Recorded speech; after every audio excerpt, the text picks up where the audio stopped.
family business succession has long been a main issue for families, okay? This is always, you know, you talk about family business, one of the first thing that comes up is succession planning itself. So, but the problem right now we have is that, you know, so-called technology, industrial technology or Industrial Revolution 4.0 are technology disruptors. Artificial intelligence, big data, robotics, IoT, all these things. You know what it's doing? It's making business life cycle shorter and shorter. But our human life cycle is getting longer and longer. So what happens is that in one's human life cycle, you have possibly several business cycles. And the question is, how do you deal with business cycles? In the old days, you know, the life is relatively short and the business cycles are very, very, very long. So you know, you don't have the same sort of challenges you have. So the key question we want to ask is that, are family business as we know it today doomed? How many people think it's doomed? Anybody? You think it's going to survive? Well, I think it's going to be changed dramatically. The old way of doing things is going to change dramatically. So this is what I want to talk about today. Ooh, sorry. This thing is very rapid, huh? Okay. Okay, so we're talking about Industrial Revolution 4.0, the very last one. Actually, if you look at all these, Industrial Revolution 1, 2, 3, and 4, in the early days, the other industrial revolution that took a very, very long time allowed people sufficient time to move from one revolution, so-called industrial revolution, to another one. Today, I mean, I was cleaning my office the other day. I found an old mobile phone. It's the size of a brick. I showed it to my grandchildren. They said, "What's that?" You know, and we're talking about what, 20 years? What do you think it's going to be next 20 years, if you think about it, right? Everyone today is, all of you are holding a mobile phone, right? In fact, it's very difficult to walk the streets in Central now without bumping to people. People looking at their mobile phone and walking at the same time, right? So, there are plenty of seats on that side. Yeah, those are free.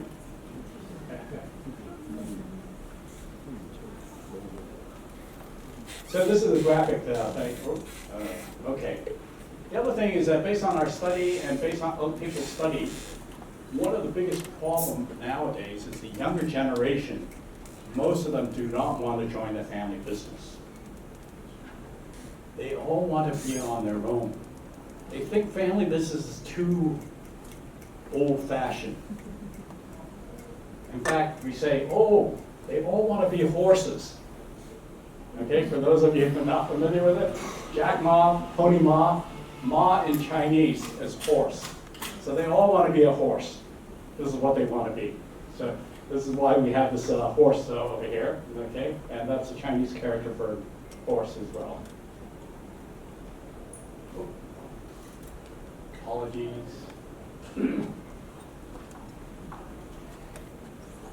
So for Asians, one of the things we are very particular with is the concept of family unity. And very often the family business is sort of the glue that keeps all a family together. Is that a good idea? Think about it, okay? But that is, you know, if you don't have a family business, how do you keep the family together? That's also a big, big challenge itself. So this is one of the things, okay? So family unity is very, very important. So the question is that the younger generation, you know, our culture is that we always want the next generation to have a better education than the older generation. And all of you raise your hand that said you are in a family business. I suspect you're the founder of your family business does not even have a formal education, some of you. Right? But today, even in my family, we're talking about the third generation. Of the 13 cousins, 10 are Ivy League graduates. You know, you always, for ethnic Chinese, and I think for you guys as well, right? You always want the best education possible. But the problem is the best education, then they look down upon your business, okay? They're no longer interested in the existing business itself.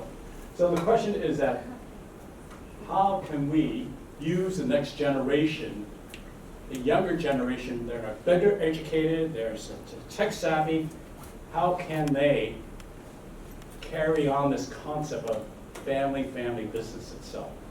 This is something I want to take a look at.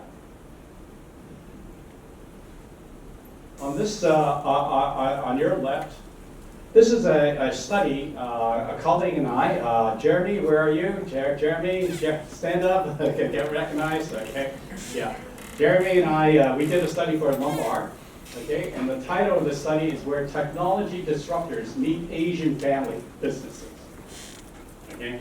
So what I thought we'd do is share a little bit of that finding of that. It was a survey-based study itself. So how should Asian family businesses prepare themselves for this thing so they don't become a thing of the past? So this is what we want to do. So we basically raised a number of different questions itself. How do Asian family business embrace technology disruptors? So when we have our panel session, we're going to talk to each of the panelists and solicit their ideas of how they see technology disruptors, if there are any, and how they're embracing all that. So also, next generation leaders, how do they tackle all these things? They see things very differently. And what impact does this have on their career path? I mentioned earlier, you know, many of them don't want to join the family business. Okay, so we're going to talk specifically on that. Asian family businesses are moving from awareness to execution. So many of your family, okay, at least you're aware of the so-called technology disruptors. Some of them not even aware of it. But think about your own business. All those that raise your hand and say you're in a family business. Have you identified what the disruptors are yet of your industry? One family I like to quote, nobody's from the Lee and Foom family here. Anyone? It's really interesting. You know, they started off primarily as a trading company, you know, exporting things from Asia to different parts of the world. Then they created, you know, both Victor and William, Harvard grads, MIT Harvard grads. They were the disruptors of the industry. They created this thing called, you know, supply chain management. So they're all offering the service to the Walmarts of this world and everything else. And they did fantastically well for quite a number of years. Have you guys looked at their stock market price recently? $1. What was its height? Now they're getting disrupted themselves. And they don't seem to be able to overcome the disruption. So they were disruptors of the industry, yet they got disrupted themselves. And they're still trying to recover from that. And it's questions, I think the market cap is probably less than 10% of what it was at its height, or considerably less. So this is what we're encountering, the situation here itself. So also, for Asians itself, okay, we're getting gradually, you know, long-term orientation, patient capital, and everything else. But one of the problem is that we tend to be very rigid. We don't like to invite outsiders. Most of your family businesses, you don't even invite outsiders to be senior executives. It's always family members itself. And if you list your company outside, you're not really raising capital. Sometimes it's just for recognition. You're now the chairman of a listed company itself. You don't want to dilute your shareholding. You don't want to lose control of the family business. The family need to control the business all the time. So this is very, very important. So these are, rigid mental models and emotional ties to loyal staff and this and that and so forth. But also, this makes adjustment to technology disruptors more challenging itself. Next gen. They hold a clear vision of the role of technology disruptors because most of the next generation, when they go overseas to study, they tend to study some kind of what we call STEM, science, engineering, technology, engineering, and math. That's the field of study. My first 2 degrees are in engineering as well. Okay, I happen to like engineering, but in the old days, all the Asians, Chinese going overseas always study engineering or medicine or other things. Very few people study business, went to business school, by the way. If you went to business school, like my father went to, he got a political science degree. Later on, he couldn't even get a job with a master's degree. Who's going to hire Chinese with a political science degree? Engineering, yes. Political science? My grandfather was he was the first president of Bank of China for Zhejiang province. But my father was the first one from the family who went overseas to study. And guess what? Later on, he couldn't even find a proper job. He had to work to supplement his income in a Chinese restaurant. That's the way it is. My summer job was washing dishes. My grandchildren's summer job is skiing in Argentina. This is the way things are these days, okay? So nowadays, you people have a lot more freedom and flexibility to pursue your own passion itself. I like to always brag about my grandchildren and everything else. One of my grandsons is this year going to, this fall, going to Northwestern to study music. I didn't even know Northwestern had a good music school. He chose it. In the old days, can you imagine a Chinese grandson goes to a grandfather and say, I'm going to study music? What's wrong with you? Okay, it's not a profession to earn money, right? So this is a thing. But again, young people today, most of them fall into this category. You have a lot of flexibility. And look, some of the points here.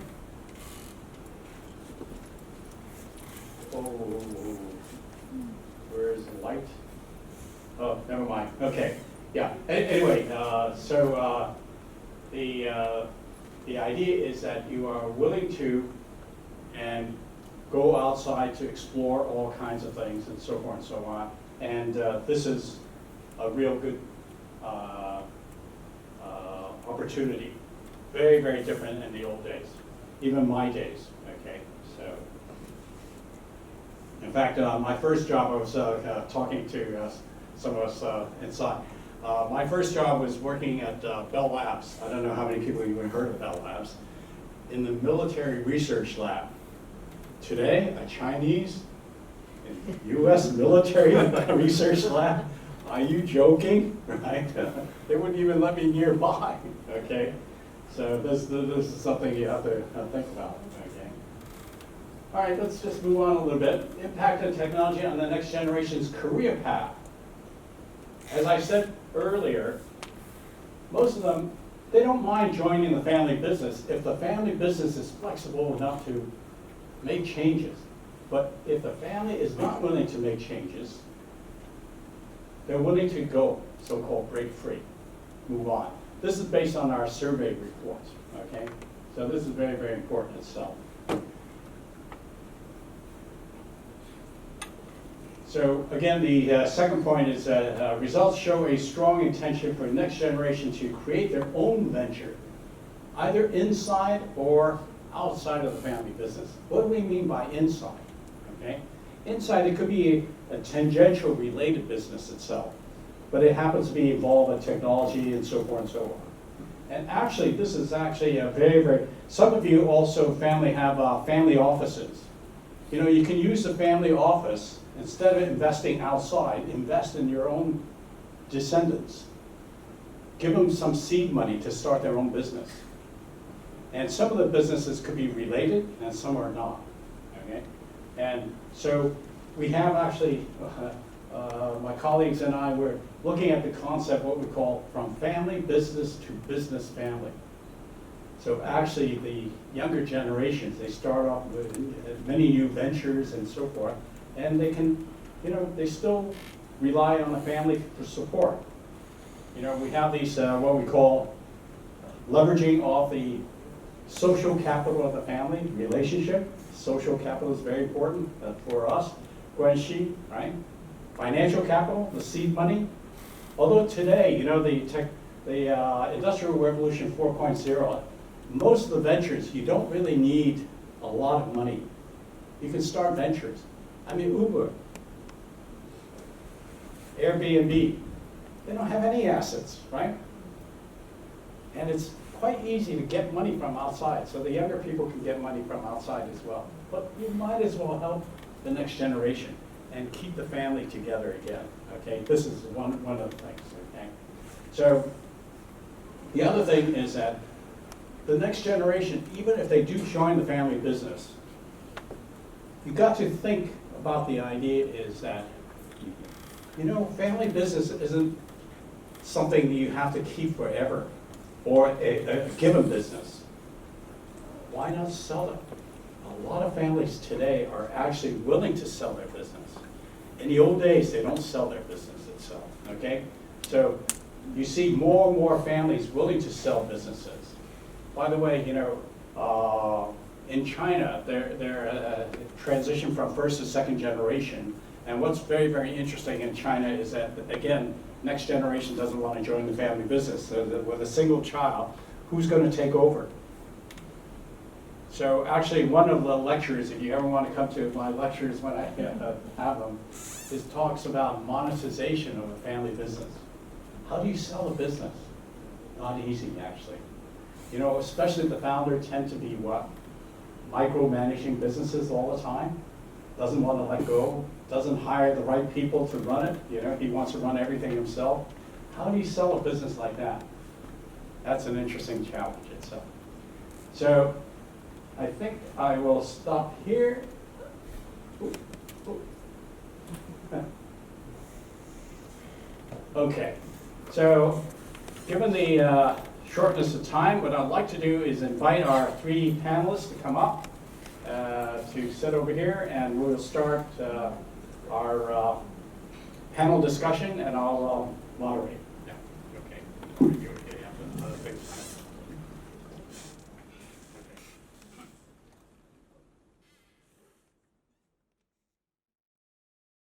I start my own brand. Somehow I can regard myself as my first generation, but at the same time, because my father has invested in a watch factory located in Hangzhou, so basically I can also be regarded as the second generation because as shared with Professor Kim in the previous slides, I use the factory as my supplier to build my brand. So somehow I'm also like a second generation. We think about Swedes, Europe, right? But for a Hong Kong brand, it's very, very rare and very special. And also another very unique selling points of my brand is that we only produce and we only sell Tourbillon watches. Memorigin, which is a combination of memorial and original. And then my design is the combination of Eastern and Western design because it's as a Hong Kong brand, we hope to bring different types of the merge of East and West, the essence of the East and West, the unique arts, and also we find different fields in the Hong Kong industry. For example, the designers, the Hong Kong top designers, and also the Hong Kong top artists, and then also different fields to design the watches for us to demonstrate for the Hong Kong spirit. This is the company called CTL Group. We actually just recently rebranded a company. It's been a very traditional local company, and we just wanted to make it more energetic and young. So that's why we chose the color yellow to represent the new identity of our company. We invest in a few businesses, but it's centered around the real estate investment that we do. So basically, most of our investment that we do in Hong Kong, we own the property, we also operate. So namely, we have the rental property, hotel and service apartments, the nursing homes, and some retails, wholesale distribution of the medical aids and rehab products. We also have food and retail wholesale business as well. So as you can see, we do actually invest in very different things. So what we do right now is to run different businesses to serve not only the golden ages, but also people who are kind of in the later part of their lives. So yeah, we're in manufacturing and trading, primarily in artificial flowers. So when I talk about sunset industry, this is one of the Hong Kong older industries. Li Ka-shing, but used to be in this industry as well. 3 companies below that are all manufacturing and trading companies. Genville Global, I added that in there as well, is because it's our investment company, and that helps us kind of hopefully start a family office from there. We are in manufacturing, but just to, instead of being a sunset industry manufacturing, our mission is really to inspire people to decorate and celebrate life with our thoughtfully designed product and attentive service. So that's what we want to be not just a manufacturer, it's not just a product, but just a whole lifestyle.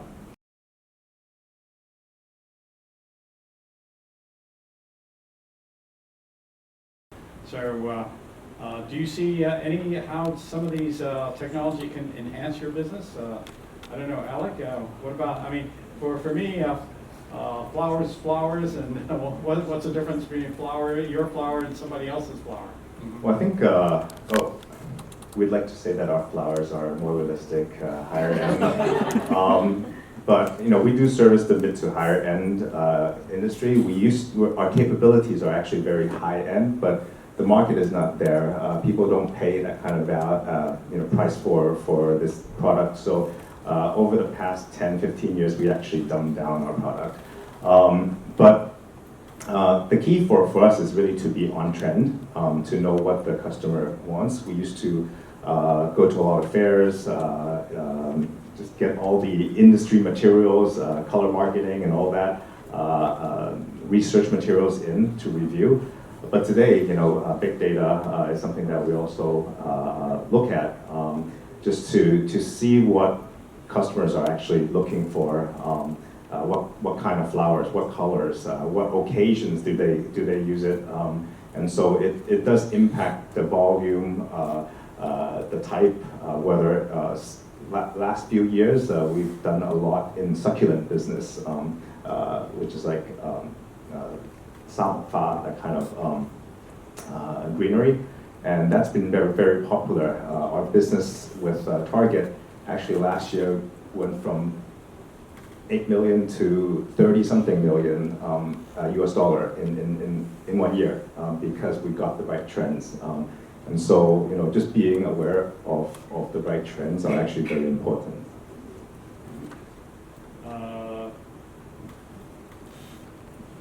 Thank you. Yeah, actually for the watch industry and also for the Tourbillon factories, for example, for my factory in Hangzhou, among 1,000 workers, so far we have around 1,000 workers, only 40 to 50 of the workers that can assemble Tourbillon watches. So it means that for my product, somehow, a lot of the assembling cannot be substituted by AI or robots, because for each of the components, the angle, that for the balance wheel, the balance wheel is like the angle, right? Actually, each of the angle of the mechanical watch can be very different, and it already relies on how the watch master assemble the watches. So human resources and also the watch makers actually plays a very important role in my industry.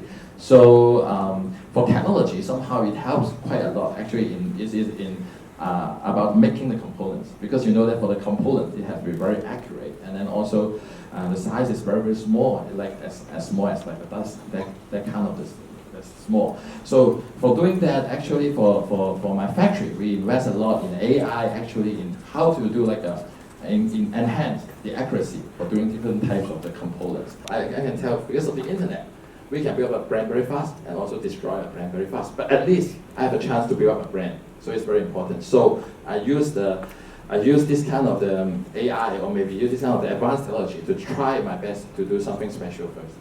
Okay, let me take a different route a little bit. Okay, Charles, you know, the concept of introducing, addressing the Industrial Revolution 4.0 within your own family, do you have to convince people to, you know, this new idea that's coming in, and how resistance, are there any resistance, reluctance, the older generation towards this kind of thing, and are they willing to put up money to allow you to try these new concepts? Thank you. It's a very good question. I think for a typical family business, they are very conscious about investing into new technology because as they have been very successful in the way that have been done in the past, they feel like they don't need to take unnecessary risk in order to look for uncertain returns. I think that's a very, very normal way of thinking of the new technology investment.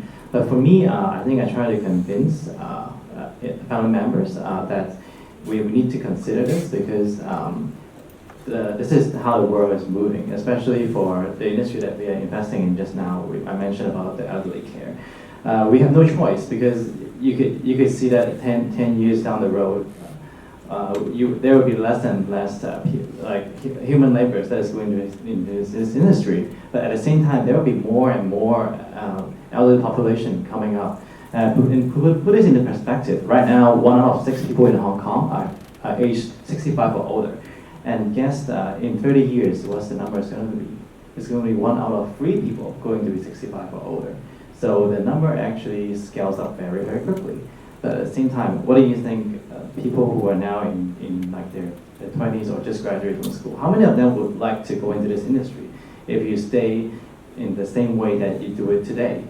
So for us, we have to think about creative ways to attract talent into the industry. And one of that would be investing in technology.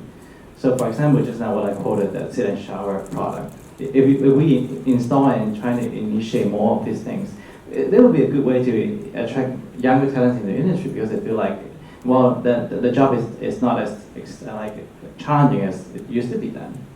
So that's one of the ways I would put it in perspective. It's an interesting statistics you quoted. Actually, I'll give you some other statistics, which is very interesting. This is a U.S. statistic. By the age of 85, 50%, 50, half the people will have Alzheimer's. I don't know how many people are familiar with Alzheimer's. That's a very, very troublesome disease. We don't even know what the cause is. There's no cure today. And how can you cure something when you don't even understand what the cause is, right? This is, and you talk about all these big data and everything else. We still have no solution for that. And you talk about age population here. It's actually quite scary. If you think about that.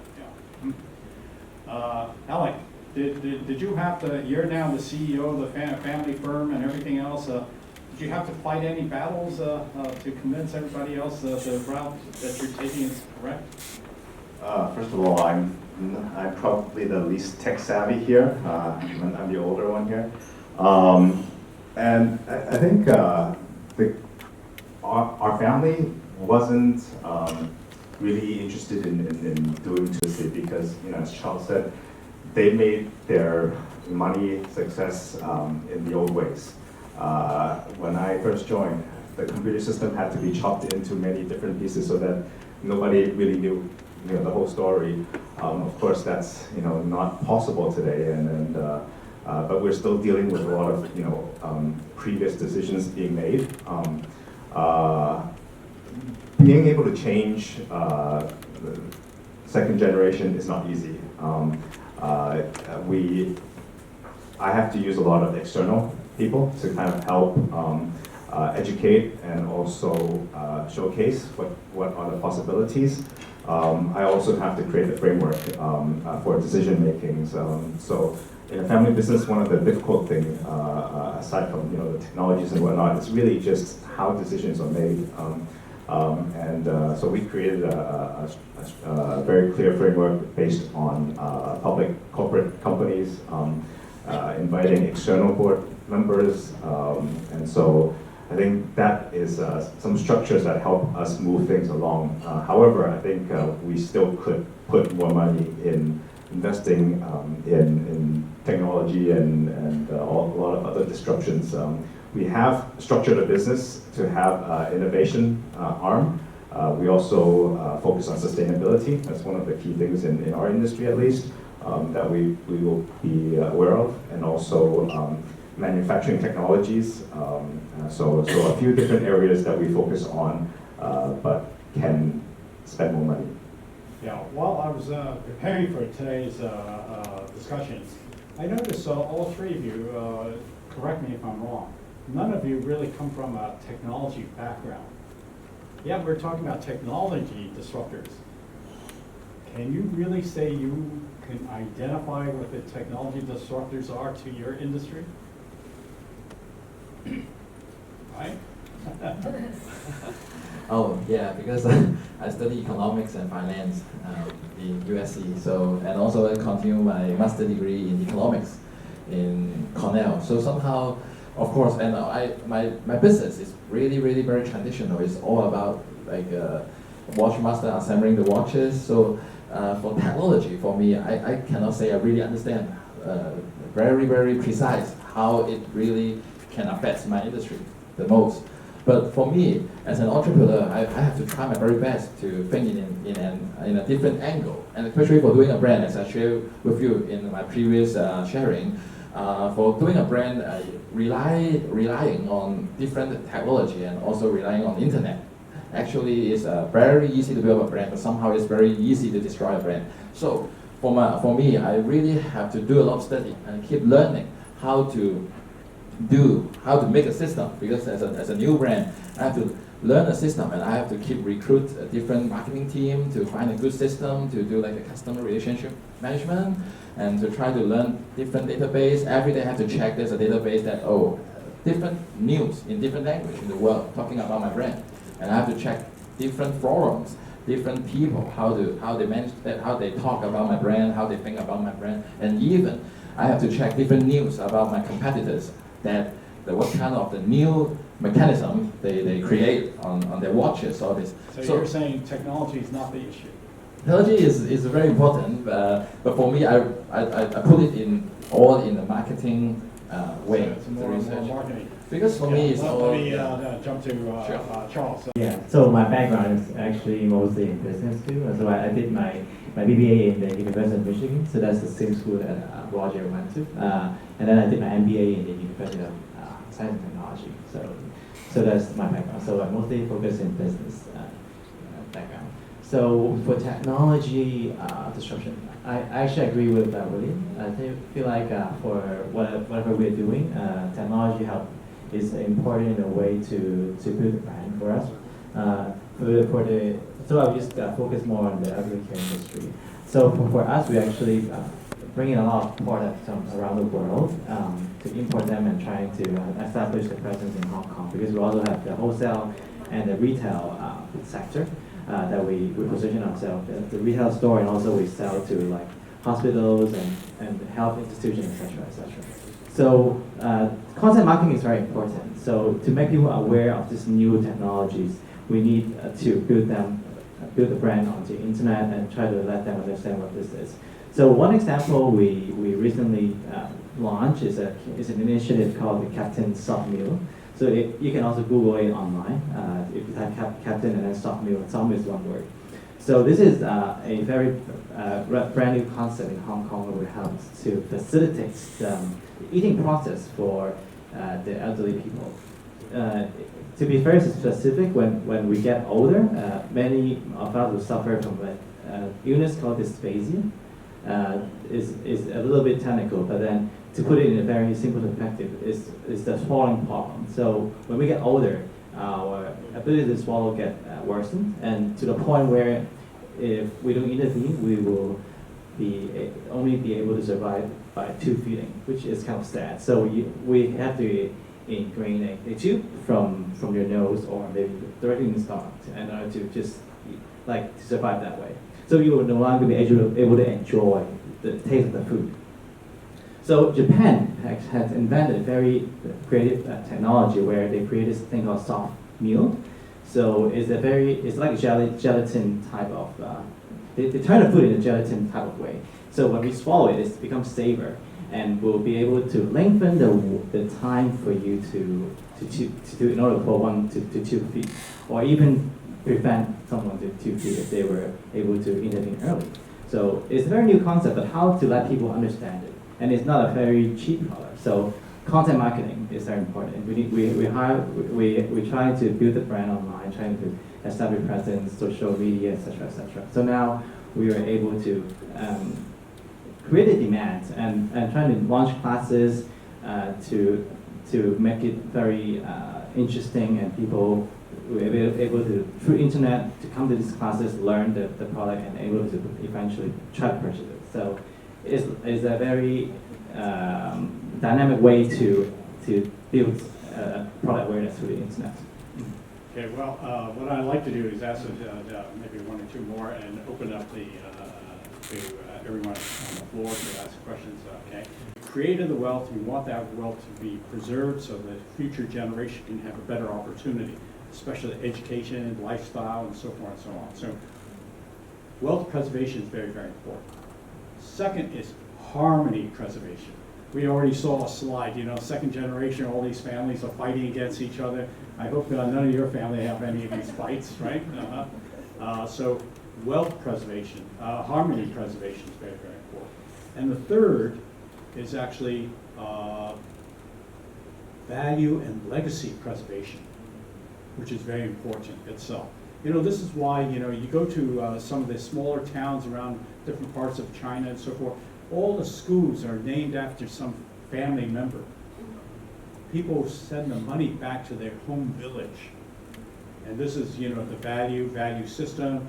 Usually, for example, the first generation tend to be very frugal. They want future generations also not to become spendthrifts itself.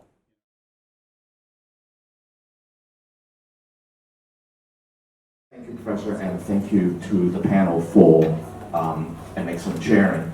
I have a question. You guys talked a lot about technology as the disruptor and on family business, and more about external disruption, maybe socioeconomic, maybe geopolitical. I want to hear more about internal disruptions, like from within the family itself. You briefly touched on the 3 Ps. You also talked about in your slides, in your examples, all those family business, I wouldn't call them disasters, but conflicts are all internal related. So perhaps the panel can share a little bit more about, how do they avoid it, or if they do have internal disruptions, how do they manage that process? Thank you.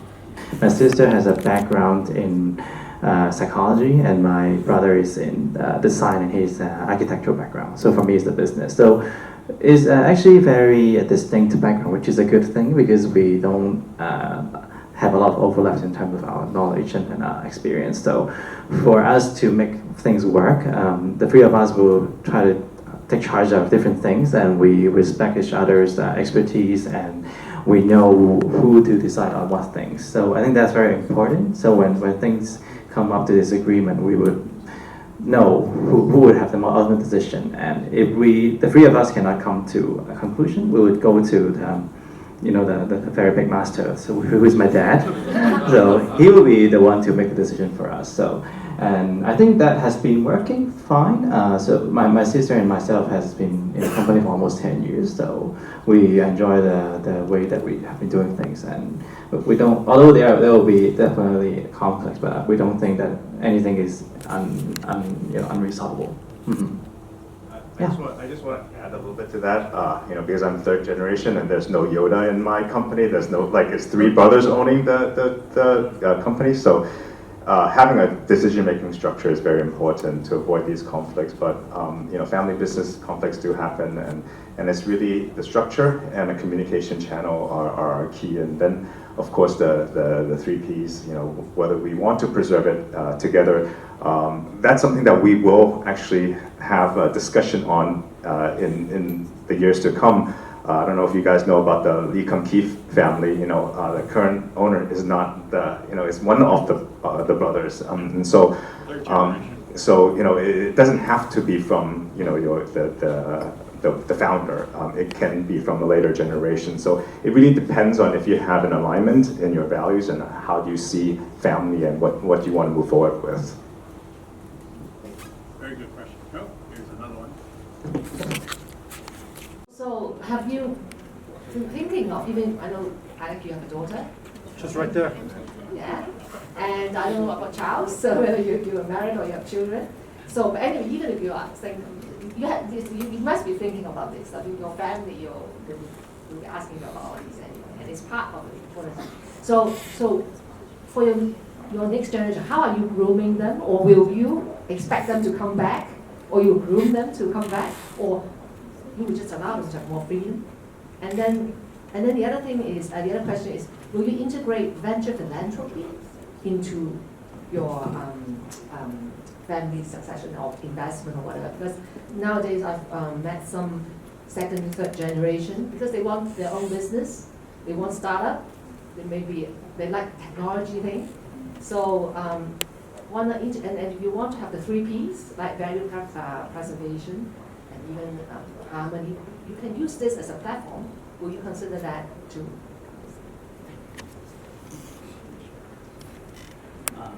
Okay, I'll let them tackle it and I'll give you my thoughts on that. Yes, yeah, to answer your question about, so I actually have two daughters too, but they're much younger, 6 and 4. So they're at home, about to sleep soon. But anyway, so yes, I haven't really thought about succession plans for that yet, because obviously it's too young. But I would be open, because I feel like it's really up to one person whether or not to decide their own life. But I would definitely let them explore and let them understand what I do, which I already have been doing it. So I would bring my daughter to company events, or show her around in the office, let her meet my colleagues. So she's well connected with what my company is doing, so which is fine. But at the end of the day, there's still a long way to go. So before she needs to decide on her career, so I would still keep that option open. As for your other question about philanthropy, I think we all have been considering it, because for us, so as part of my father's intention to invest in the elderly care business is really to provide benefits to the Hong Kong society, because what he has been doing is investing in real estate. It's a very traditional business where a lot of successful Hong Kong people have been doing. But then what he wants to do is to use his knowledge and expertise, which is to using of an asset to run a business where it can provide social value to the society. So for us, although it's still like a profitable business, but at the same time it is kind of a philanthropic in a way that we also do a lot of things on the side to help and to create more new concept and ideas to how we bring value to the elderly in Hong Kong. So yeah, but it's another organization. That's something also in the pipeline that we're thinking about. But that's not something we concluded yet. But thanks for your idea.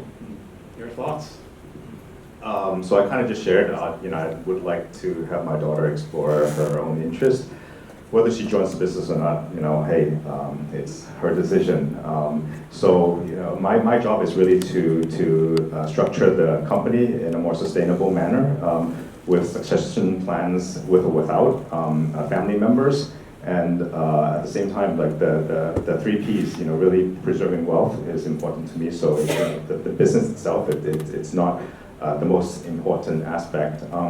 However, I guess one of the reasons why we don't have that kind of conflict like those few companies, because we're much smaller than them. We don't have that kind of wealth within our company, and so that's something that we're trying to build up. And being aware of community and giving back to community is important to us. That's something that I actually personally are involved in more. And I'm trying to encourage our family to be more involved. And so for the company, we actually got like the caring company this year for the first year.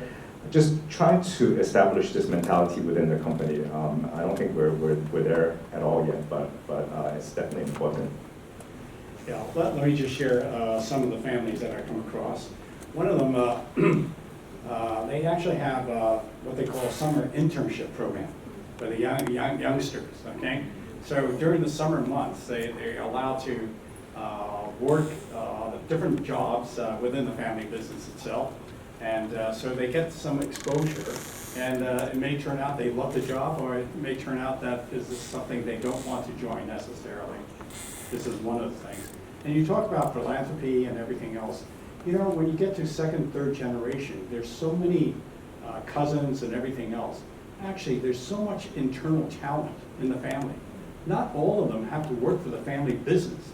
How about some of them become family historians? Some of them become the, running foundations itself and so forth.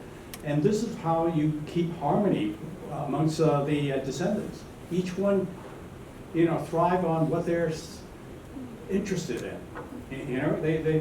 Some may even be interested in art collections, set up a museum for the name of the family, and this and that and so forth.